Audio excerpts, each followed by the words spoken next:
We are here with, Charlie Doherty, Wells Fargo. and you are a senior economist? I'm a senior economist in the corporate investment bank. Very good. And the research that you do is so important to communities out there to spot trends.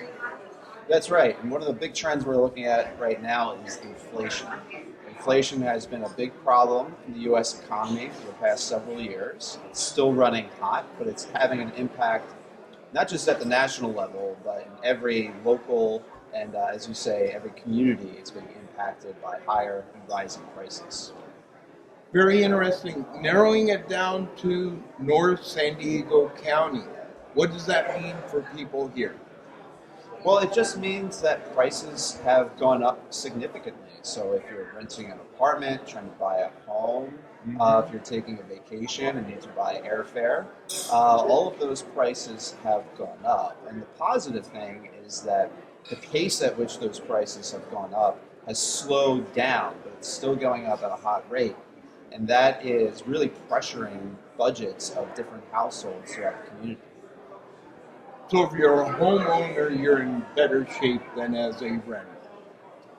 Well, it depends. I mean, if you've purchased a home before the pandemic, I think you're a little bit better off because back then, there were just a little bit more supply, things were a little bit more balanced. And since COVID happened, we've seen a really dramatic run up in home value. So if you're a home value, I guess it's a good thing. But if you're trying to buy a home, that's a not so good thing.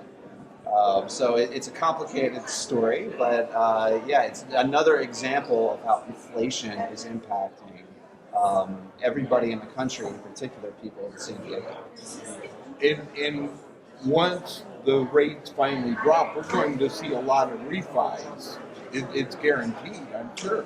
Well, that's something that you tend to see when interest rates move lower. The issue is rates are so relatively elevated at the current moment, and they will likely descend gradually over the next few years. But we're not forecasting rates to go back to those 2.5% or 3% low levels that we saw during the throes of the pandemic. But yeah, as interest rates drop, generally you see refinancing activity start to pick up. And right now, it's running at very low levels because the rates are so high. Aside from housing, what other areas are impacted by inflation? Well, housing's a big one, but virtually every sector of the economy is impacted. So consumer spending is a large part of the economy. Of course, higher prices make it harder for consumers to go out and spend. In terms of the manufacturing sector, so the manufacturing sector has seen the prices of inputs go up because of a number of factors ranging from labor shortages, so labor costs have gone up, and you have supply chain dysfunction, and that's caused input prices to go up, so that's inflation impacting the manufacturing sector. So it's really, inflation can be very pervasive. It hits every part of the economy, and that's what the Fed is trying to do to lift interest rates, slow down the economy a bit so inflation can come back down. What about the job market? So the jobs market is an interesting story because it's really been holding up quite well as the Fed has tightened monetary policy and increased interest rates. So if you look at the most recent jobs report nationally, you saw unemployment at essentially a 50-year low. Right. So there has been some slowdown, right? There's not people quitting at the same rate that they once were. Turnover has slowed down. The number of job openings, businesses, demand for labor has kind of moderated, but it's still pretty solid. And I think that really low unemployment rate, when you have an unemployment rate that's around 3.5% over the past few months, that's really low. So that means that the labor market is still pretty strong. Now, with that 3.5%, that does not include the people that, in a sense, have dropped out of the labor market, and that, which right. in recent years has increased, I understand. Yeah, so one of the interesting things about the pandemic is that we saw a big increase in early retirements. So we always kind of knew that we were going to see a lot of people retiring over the next decade or so. But the pandemic seems to have accelerated that process. So people who maybe would have been working are now sitting on the sidelines. No, thank you for that insight. Yeah.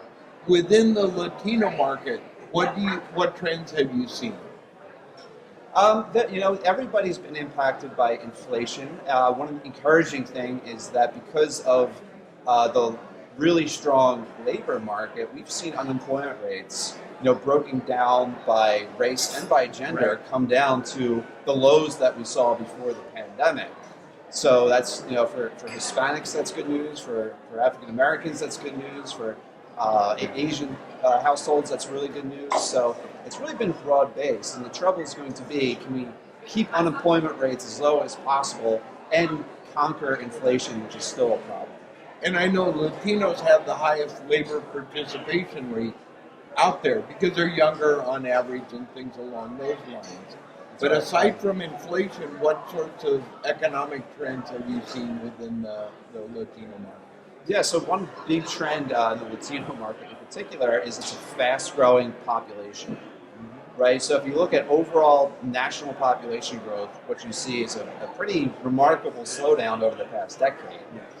The Latino community is the opposite. It's growing, and it's one of the fastest-growing population cohorts in the country. So that has a number of economic consequences, right? So if you think about the residential market, the housing market, one of the largest and fastest growing segments of the housing market for first-time buyers, for move-up buyers, are Hispanic Americans. So it's a really big growth area for the economy, which we need because things look like we're kind of slowing down a little bit. Yes, and I know statistically from 2000 to 2020, Latinos represented 52% of all the growth in the U.S. overall. Yeah. So it is just what you were saying, that a market that you can't ignore. Exactly. Yeah, that's exactly right. It's a really strong growth area for the overall U.S. economy. What are some of the things that Wells Fargo is doing to work with the Latino market? There's a number of programs that we have, whether it be access to affordable housing for getting Latinos loans along those lines. But yeah, there's a number of programs. Excellent. Yeah.